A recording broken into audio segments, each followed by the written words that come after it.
বন্ধুরা, আমি অর্চনা, Annapurna all in on কিচেনে স্বাগত। আজ আমি রান্না করব নিরামিষ মোচার ঘন্ট। মোচার ঘন্ট বানানোর জন্য আমি মোচাটাকে সিদ্ধ করে নিয়েছি, মোচা আর আলু সিদ্ধ করে নিয়েছি, ছোলা ভিজিয়ে রেখেছিলাম রাত থেকে, আর মুসুর ডালও ভিজিয়ে রেখেছিলাম। এটা মুগ ডাল দিয়েই হয়, কিন্তু আমার কাছে এটা ফুরিয়ে গেছে বলে আমি মুসুর ডালই দিয়েছি আজ। আর গ্যাসটা আমি জ্বেলে নিচ্ছি,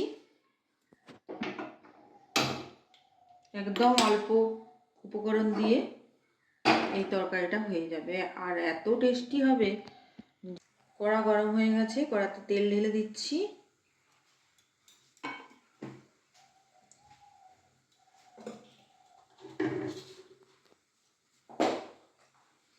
তেলের উপর আমি অল্প পাঁচ ফোড়ন দিয়ে দিলাম,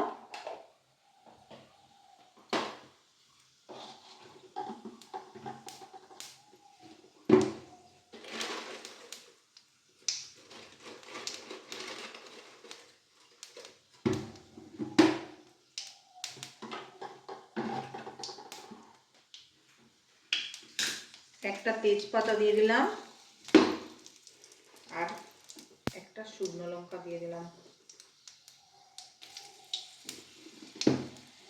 গ্যাসটা কম করে দারচিনি দিয়ে দিয়েছে। এর উপর এবার ছোলাটা দিয়ে দেবো।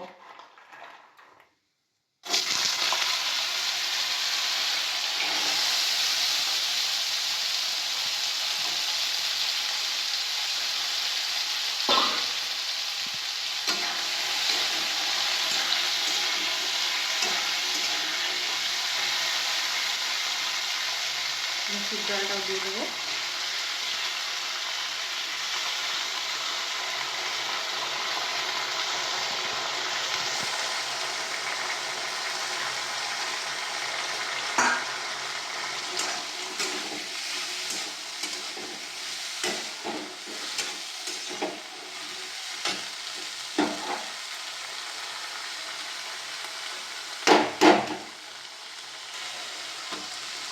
মশলাটাকে দিয়ে দিচ্ছি, সেদ্ধ করা মশলাটা।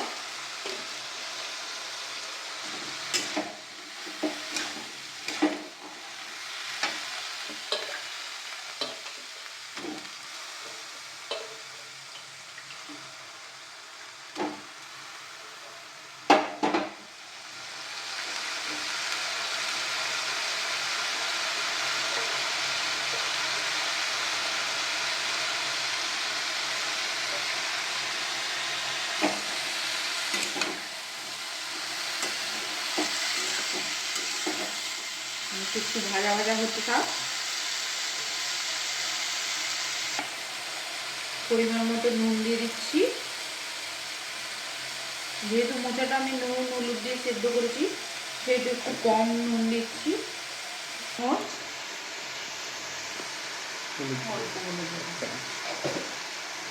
জিরে গুঁড়ো দিয়ে দিচ্ছি 1 চামচ,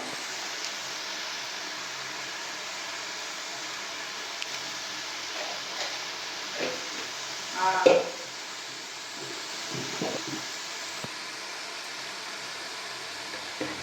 গুঁড়ো দিয়ে দিচ্ছি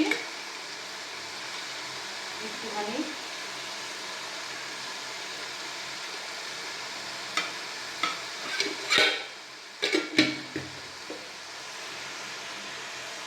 গুঁড়োটা দিয়ে দিচ্ছি,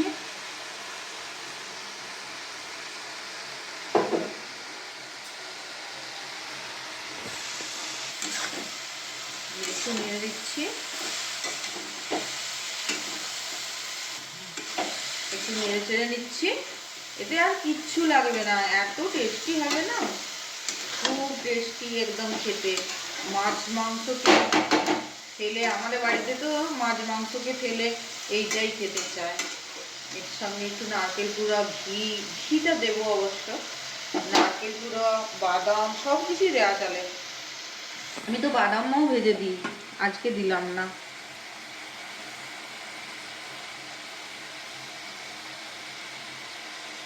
আপনারা কমেন্ট করে জানাবেন কি কি রান্না দেখতে চান আপনি আমার কাছে।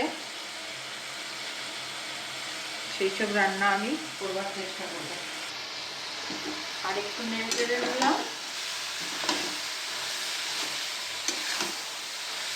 আপনারা সবাই কেমন করে বানান আমাকে একটু জানাবেন।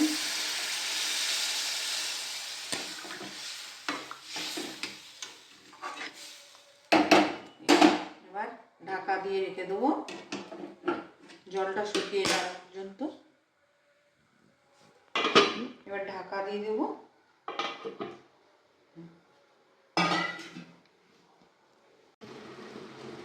10 মিনিট হয়ে গেছে, লো আছে। এবার আঁচটা বাড়িয়ে দিয়েছি। হ্যাঁ, ভালোভাবে সেদ্ধ হয়ে গেছে সব।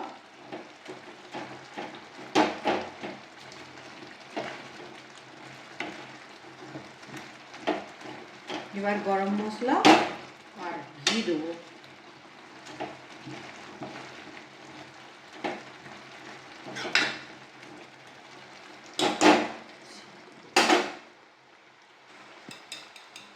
এটাতে 1 চামচ ঘি দিয়ে দিচ্ছি।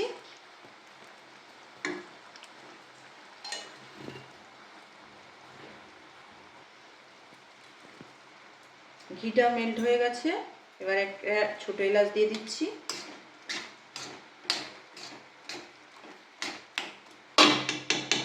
এবার কেমন হয়েছে খাওয়ার পালা দেখি।